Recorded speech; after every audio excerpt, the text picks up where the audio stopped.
vídeo, agora nós vamos trabalhar os 7 A's, as 7 exortações que Jesus fala, esse sistema que eu estou falando. É claro que essa exortação é mais, se você vai ver mais um paralelo ao sistema escriba-fariseu, mas alguns elementos você pode trazer aos saduceus. É isso que nós vamos analisar agora, começando pelo a primeira exortação no verso 13. Então vamos lá. Lembrando que a gente vai ler do 13 ao 33. Então vamos lá. Ai de vós, escribas e fariseus, hipócrita, porque fechais o reino do céu diante dos homens, pois vós não entrais e nem deixais entrar os que estão entrando. Então, o que a gente pode identificar aqui? Então, as palavras principais, né, fecham não só para si, mas para os homens que querem entrar. Mas fecham por quê? Porque eles não entendem o chamado do Senhor. Eles não entendem. Jesus veio para anunciar, como diz lá em Mateus 5, a verdadeira interpretação do reino. Jesus veio não só para trazer a verdadeira interpretação do reino, mas como veio trazer a justiça de Deus, a graça de Deus aos homens. Né? Porque os homens eram maus. Os homens não conseguiam praticar a lei. Como diria, não havia um homem que não havia se extraviado. Davi já falava isso nos Salmos, qual Paulo retoma em Romanos 3:23. Então, eles não entendiam que a maldade intrínseca do homem, devido à queda de Adão, impedia essa aliança perpétua com Deus. Por quê? Porque o sangue de Bezeus não era suficiente para nos purificar, mas eles tinham que entender a vinda do reino, do Messias que precisava nos salvar, que nós não éramos capazes de salvarmos a nós mesmos. Só que nesse sistema em qual eles criaram, de obras subrogatórias, onde eles conseguiriam cumprir os 615 mandamentos, não precisa do Messias. O Messias é apenas um líder político que vai derrotar Roma. É só um homem que vai ser um grande rei, que vai derrotar Roma e que vai trazer os dias de glória de Davi. Era isso. Não precisava de mudanças religiosas, porque eles já eram separados, já era Purush, né? Eles já eram separados. Então, nesse sistema, eles não podiam entrar no reino, porque o primeiro reconhecimento do reino, como diz o Ezra analisando esse texto, era a pobreza do espírito. Por que você é pobre de espírito? Porque você conhece que você é incapaz de ser salvo, é incapaz de se salvar. Por isso que esses entrariam. Bem-aventurados pobres espíritos. Por isso que Jesus ele fala, muito bem, vocês entenderam que vocês são maus e que a graça de Deus vai te consolar. A graça de Deus vai te salvar. Então, nesse sistema, o reino de Deus ao qual Jesus anuncia, ele não é compreendido por judeus. E é interessante que eles não entendem, mesmo com a quantidade de milagres que Jesus fez. Por quê? Porque eles são orgulhosos, vaidosos, eles não querem aceitar, mesmo pelo tanto de coisas que ele fez. E para justificar isso, eles falam, isso não é feito por Deus, é feito por Bezebu. Percebe? Porque eles não querem aceitar que Jesus é o bendito que vem no Senhor. Porque se eles aceitam isso, o seu sistema religioso tem que ser reformulado. Eles têm que ser reformulados. Eles perdem as suas primeiras cadeiras. Eles não são mais rabis. Porque eles não interpretaram a lei de forma correta. Eles não ouvem nem a mensagem e nem o Messias. Porque eles não precisam do Messias. Por isso que João Batista já veio prepará-los e eles também não entenderam. O machado está sobre raiz. Agora, quem não praticar frutos de arrependimento não entrará no reino dos céus. Eles precisam de arrependimento e fé e transformação. E eles não entendiam. Não entendiam, porque eles se fechavam no seu sistema religioso. Por isso que eles fecham para eles E por que eles fecham para os homens? Porque eles orientam o povo. Assim como os saduceus fecham somente no sistema de sacrifícios. Como se aquele sistema, qual Hebreus fala que é temporário, é sombra, não poderia ser eterno. Daí Jesus Cristo, o Cordeiro Pascual, que morreu uma vez só, como diz Hebreus 9:27, para todos nós. Por isso que o templo depois vai ser destruído, para demonstrar que não há mais essa aliança dessa interpretação rabínica ou saduceia, mas eles não conseguem interpretar. E aí vem a segunda exortação. Ai de vós, escribas fariseus. Então a primeira é porque fecham pelo seu sistema religioso e fecham para os outros.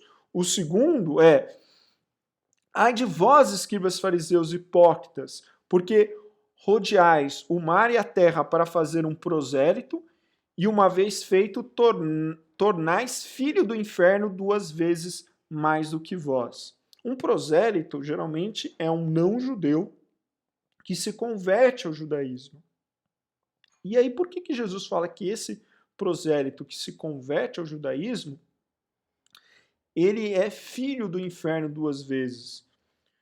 Primeiro, filho do inferno, filho do demônio, é uma crítica, uma expressão que Jesus usa algumas vezes para os judeus, geralmente nesses momentos mais finais aí do seu ministério, quando ele percebe que os judeus, mesmo vendo tudo o que ele fazia de milagres, mesmo ele tendo diversas características do Messias, e mesmo ele anunciando que ele era o Filho do Homem, que ele era o bendito do Senhor, mesmo eles vendo os seus olhos as profecias sendo realizados, e eles não conseguiam relacionar a mensagem que ele trazia e o que ele fazia, ele exorta com uma expressão muito mais forte, dizendo, né,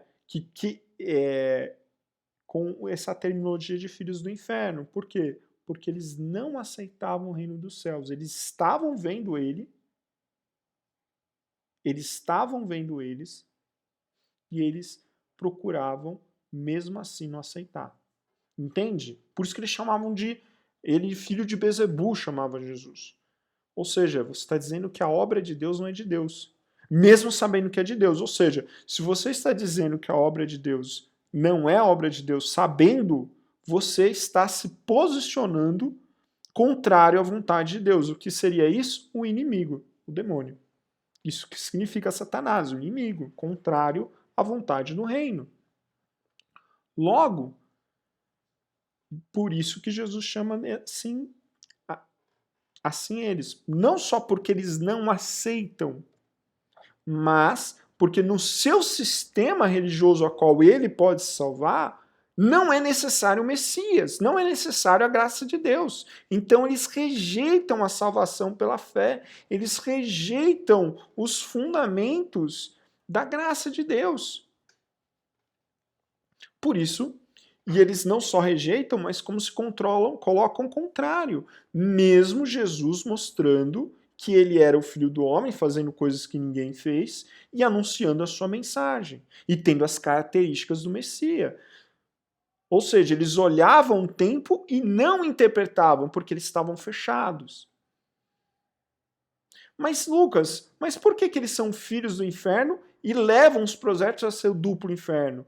Por quê? Porque eles não entram, não querem entrar, se colocam contrário ao reino dos céus e fazem pessoas se converterem a viverem nesse inferno. Então, eles não aceitam, nesse sistema não entra a figura do Messias, e eles levam não só o povo, mas a outros homens que vão se converter ao mesmo caminho que eles. A contrariedade do reino. Mas por que duplo? Porque aqui é uma ironia, porque geralmente o convertido ele sempre tem uma devoção maior, ele é sempre maior que o mestre, né, a ideia. Então, como ele seria mais devoto que o próprio mestre, ele teria uma ironia da dupla condenação. Ou seja, você está se levando e você está levando duplamente o seu discípulo, porque ele vai produzir, ele vai ser mais devoto do que você. Então, Jesus ele fala, olha, vocês conseguem se esforçar para converter as pessoas, mas essa conversão não tem sentido, porque ela não vai levar nem você e nem seu discípulo a lugar nenhum, porque em vez de você ter o mesmo esforço para interpretar o reino, você não faz, você não interpreta. E aí você se fecha e leva você e o seu discípulo para o mesmo caminho. Então, aqui ele fala dessa religiosidade superficial, a qual ele não vê possibilidades além do seu próprio modelo. Depois ele entra nessa terceira exortação, né? E aí ele dá um exemplo prático dessa religiosidade superficial. Ai de vós, guias cegos, que dizem, quem jurar pelo santuário, isso é nada, mas se alguém jurar pelo ouro do santuário, fica obrigado pelo que julgou. Insensatos e cegos.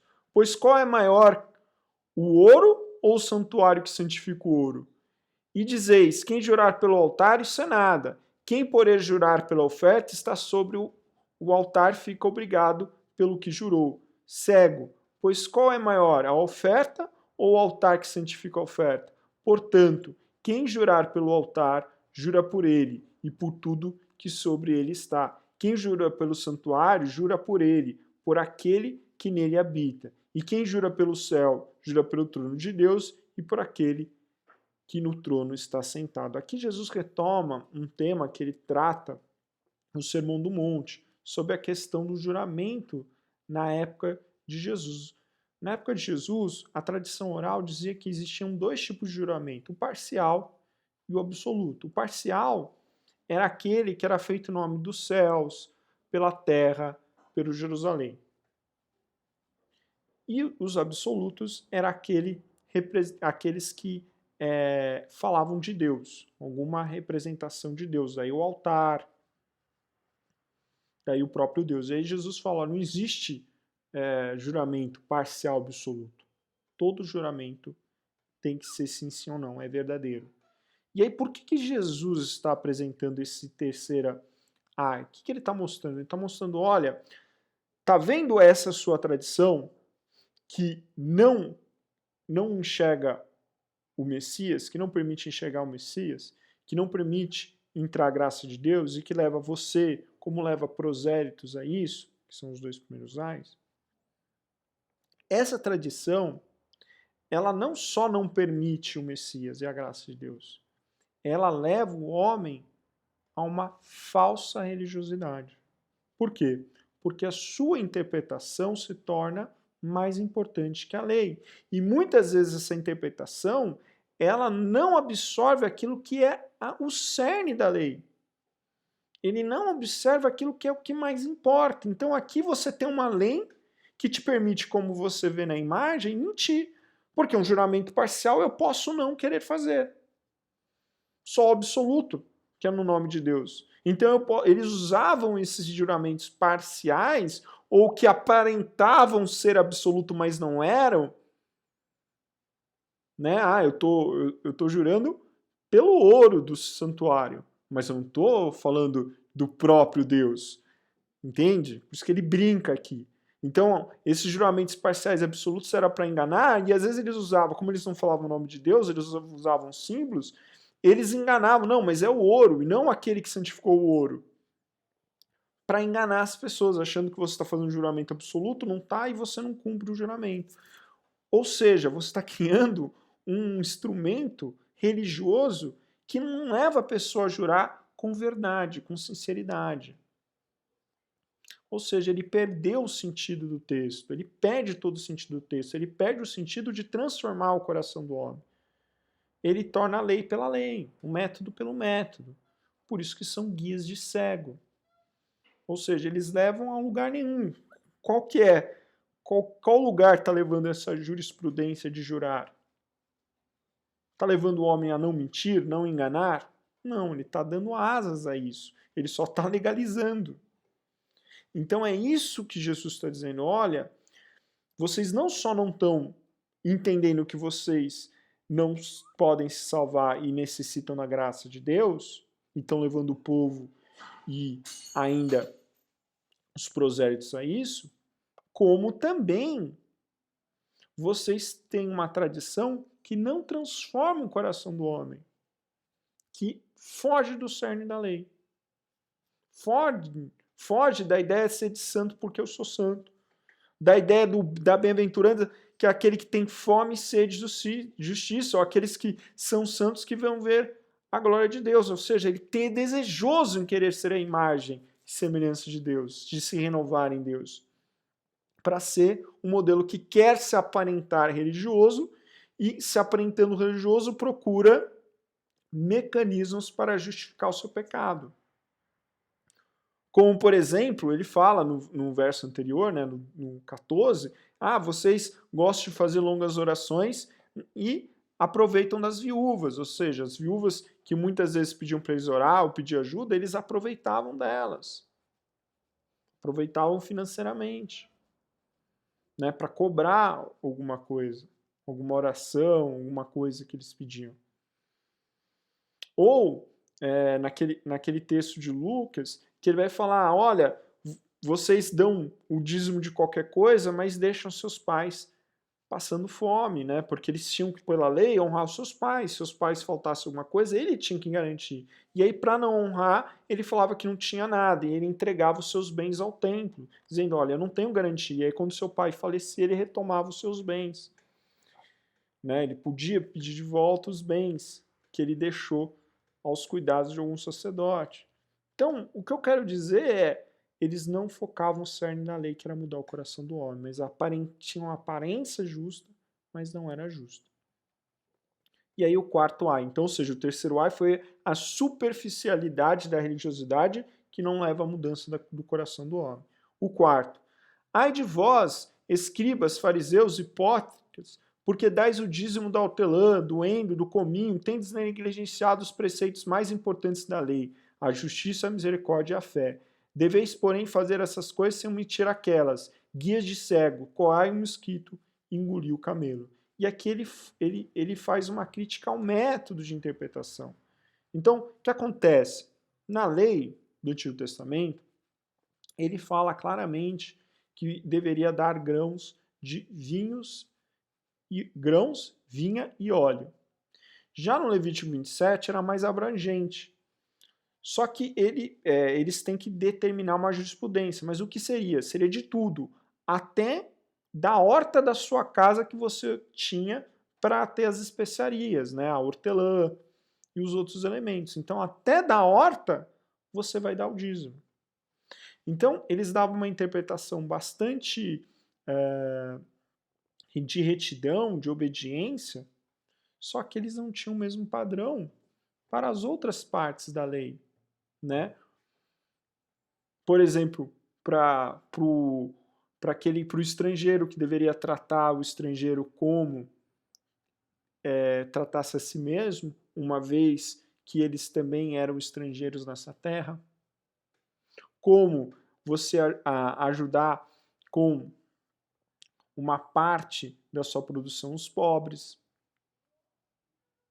Como perdoar as dívidas após 7 anos. Então, eles tinham muito rigor às coisas pequenas e as que eram mais importantes, que ligavam diretamente ao próximo, ou a Deus, eles não tinham o mesmo rigor. Eles criavam leis para justificar o seu egoísmo. Exemplo, você só pode andar 1,4 km no Shabá da porta da cidade até outra casa. Então, mas aonde é a sua casa?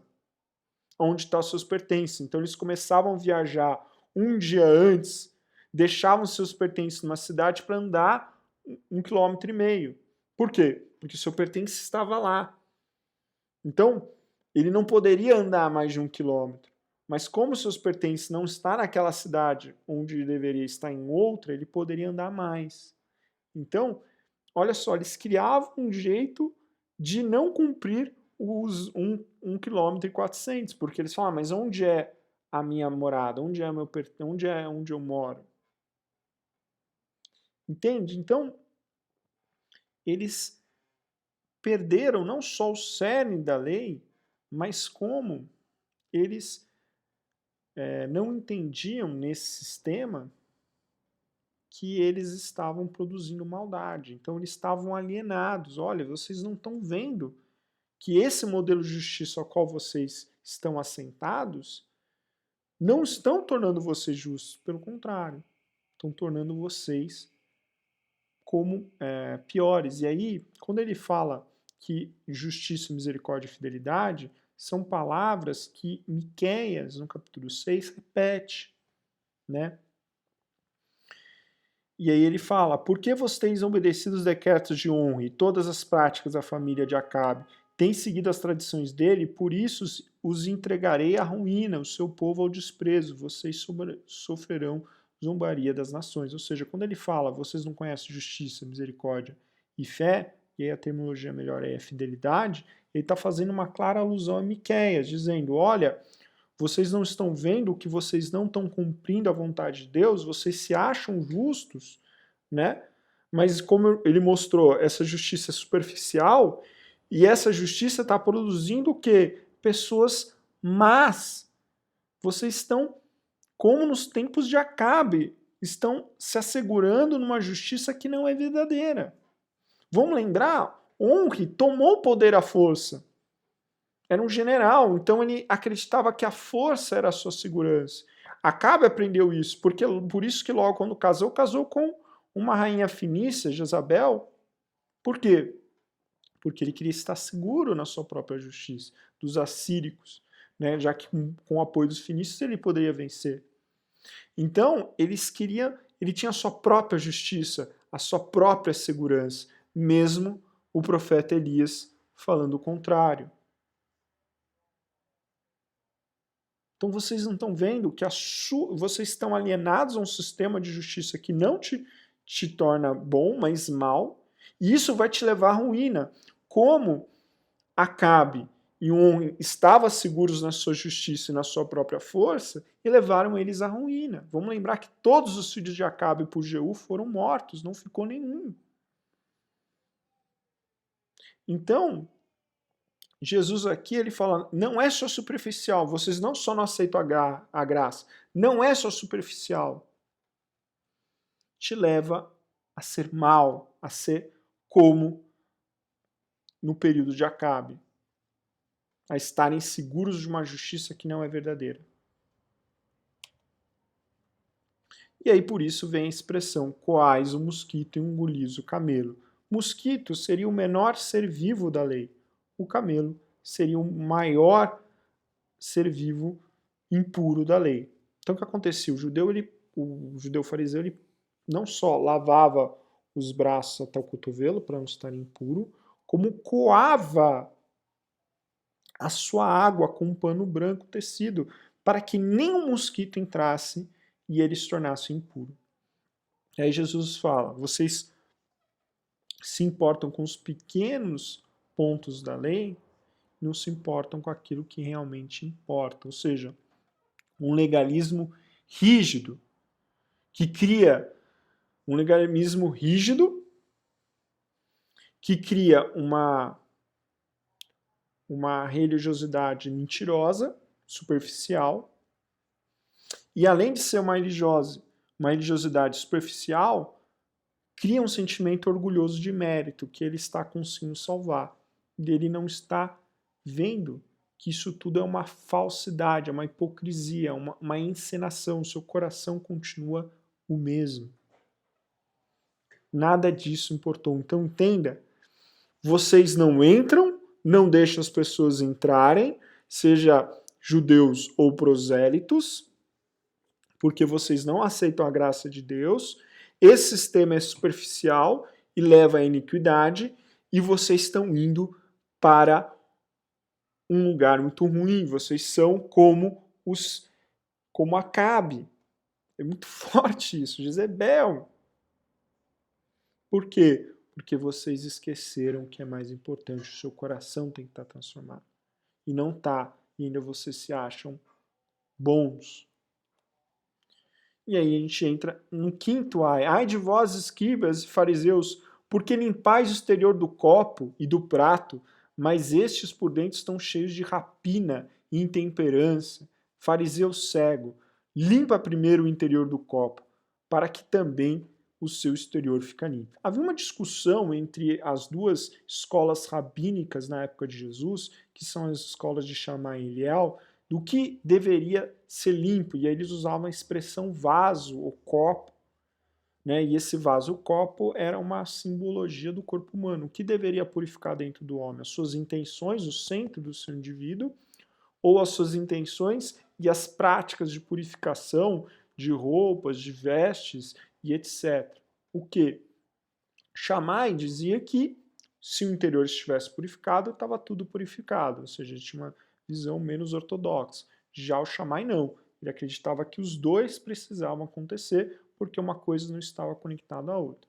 Então Jesus primeiro repreende a escola Shammai, dizendo não, é o interior que procede todo o mal, é do interior que é o problema, não do externo, não é lavando os braços, não é fazendo questões de purificação ou que vai tornar o seu interior transformado. Então, primeiro ele questiona a escola de Shammai. Mas não é porque ele concorda inteiramente com Hillel, porque se Hillel estivesse totalmente certo, ele entenderia que o cerne da lei então deveria ser praticado, que é a mudança do coração. Então ele também faz uma crítica do Hillel, porque olha, se realmente o que importa é o interior, então purifica, limpa. Limpa. Mas ele não está limpo. Então ele faz uma crítica. Por quê? Porque se é o interior que importa, então por que não é o cerne da lei que está sendo praticado? Porque o coração da lei não é mais importante. Vocês não percebem que suas obras de religiosidade não estão transformando o coração? Não é o foco. O cerne da lei não é transformar o coração do homem. Não é tornar o homem mais temente a Deus e mais amar com maior amor ao seu próximo. Então, nesse quinto ai, Jesus ele faz uma crítica. Sim, todo o sistema religioso, a base dele é o coração. E não o externo, como os chamais pensavam, que era o interno e o externo, mas o interior. Como ele disse, que procede todo o mal, todo homicídio, como diz lá em Mateus 15, 19 e 20. Mas se é o coração, se vocês que Hillel estão certos, por que o cerne da lei não é transformar o coração? Se vocês sabem, então por que vocês... É como diz, quando Jesus pergunta quem é o próximo daquela parábola. Ah, o samaritano. Então vai e faz o mesmo. Se você sabe, faz. Ou quando ele diz, qual que resume a lei? Aí o escriba responde, ama teu Deus de todas as coisas e ame teu Deus de toda a sua força, entendimento, toda a sua capacidade e ame teu próximo como a ti mesmo. Ah, muito bem, não está longe de você o reino de Deus. Então vai e faz. Aí ele tenta justificar, mas quem é meu próximo? Aí Jesus mostra que qualquer um é o próximo dele. E ele fala, então vai lá e faz. Ou seja, não bastava o Giliel saber que era o interior, deveria estar isso na interpretação da lei. E não só na interpretação, mas na prática, que não acontecia. Por isso que eram gananciosos, cobiçosos, que constrata com a ideia vai e se limpa. Guarda o teu coração disso, né? E aí vem um sexto ai. Ai de vós, escribas fariseus, porque sois semelhantes aos sepulcros caiados, que por fora se mostram belos, mas interiormente estão cheios de ossos, mortos de toda imundícia. Assim também vós exteriormente pareceis justos, mas por dentro está cheio de hipocrisia e iniquidade. Então aqui ele está falando, olha, o seu sistema religioso é como um sepulcro caiado. O que é um sepulcro caiado? Aqui na imagem aqui você vê um sepulcro de Absalão. É um lugar bonito, né, imponente, mas ao mesmo tempo ele é impuro, né? Na época, no mês de Adar, que era um mês antes da Páscoa, o 12º mês judaico, os os judeus eles passavam cardo ou pintavam esses sepulcros para mostrar para os peregrinos que aquilo não é um lugar, como era um monumento bonito, um lugar onde eles poderiam tocar ou chegar perto, mas eram túmulos. Então, para eles não chegarem perto e não ficarem impuros, porque senão eles não poderiam praticar a cerimônia da Semana da Páscoa. Então, eles pintavam para deixar claro que esses lugares que eram belos não poderiam ter contato ou proximidade para não se tornar impuro. E aí Jesus brinca com essa correlação, mas ele é belo, mas ele gera impureza. Ele brinca com essa ambiguidade, que é o sistema religioso fariseu, né? Que aparenta-se justo, virtuoso, mas não purifica o coração. Por que não purifica o coração? Porque não tem um sistema religioso que se pauta no coração do homem. Se pauta no coração do homem. Por quê? Porque vocês não buscam o que é cerne da lei. Por quê? Porque é superficial. Por quê? Porque vocês não aceitam nem a mensagem do Messias e nem a graça de Deus. E aí ele conclui, dizendo, ai de vós, escribas e fariseus hipócritas, porque edificais sepulcros do profeta, adornai os túmulos dos justos, dizei, se tivéssemos vivido os dias dos nossos pais, não teríamos sido cúmplices no sangue dos profetas.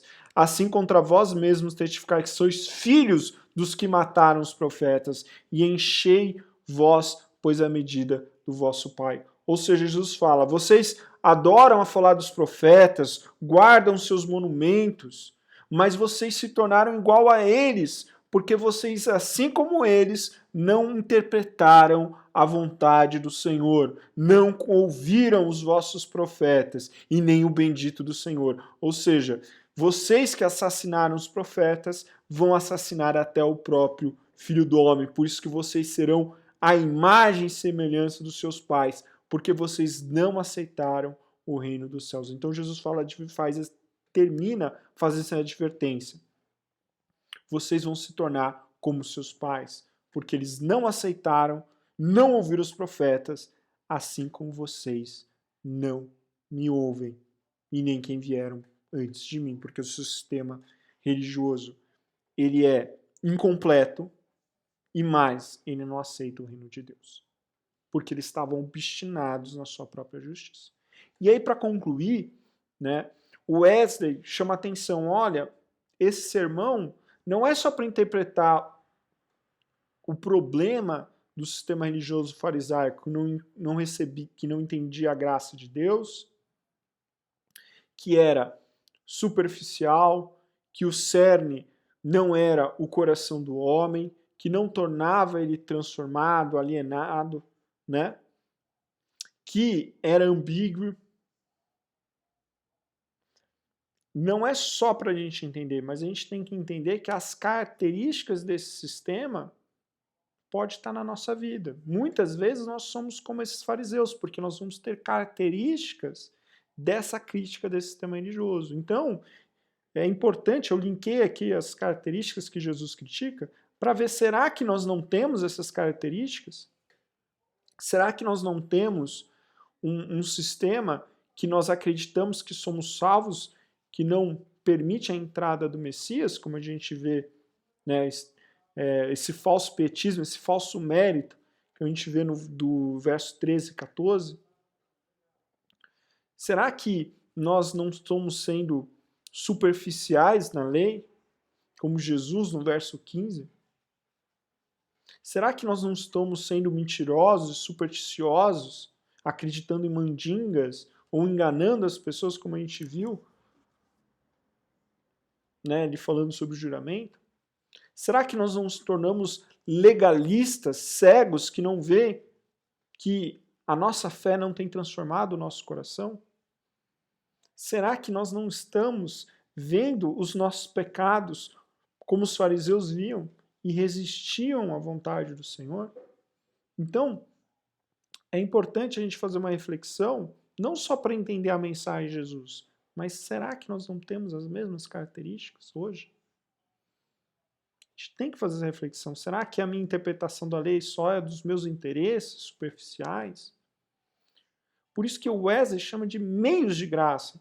A gente tem feito a vida com Deus, mas a vida com Deus, ele só traz o meio, que é a oração, que é o jejum, que é a meditação, que é os cultos, que é os discipulados, é um meio. Se não transformar o seu coração, não adianta. Então, que nós possamos fazer uma reflexão. Será que a minha fé não tem essas características do fariseu? Porque se tiver, hoje é dia de eu e você sermos transformados. Amém? Então vamos orar. Senhor, que nós possamos ouvir a mensagem de exortação a qual os fariseus, os escribas e os saduceus não ouviram. Que o Senhor nos desperta para ouvirmos e nos arrependermos e vivermos a mensagem que o Senhor tem para nós. Entendemos que somente pela sua graça nós podemos ser salvos, pelo teu poder e sua capacidade, e entendemos que nós não somos mais donos das nossas vidas, mas que o Senhor se assenta nos nossos corações. Por isso nós temos que nos arrepender e viver uma nova vida, abandonando a nossa vida de pecado, abandonando o nosso governo da nossa vida para viver o seu propósito e glorificar a Deus com a nossa vida, na nossa família, nosso papel na nossa comunidade e igreja. É o que nós pedimos em nome do seu Filho amado. Amém. Amém? Então, a próxima aula nós vamos concluir Mateus 23, do 33 até o 37, até o 39, perdão, e vai ser uma aula ao vivo. Então, eu vou fazer esse término, esses poucos versículos, 6 versículos, e a gente vai fazer uma aula ao vivo, e aí, ao término, a gente vai fazer um diálogo sobre esse capítulo. Tá bom? Espero que vocês tenham gostado. Abraço, até a próxima aula.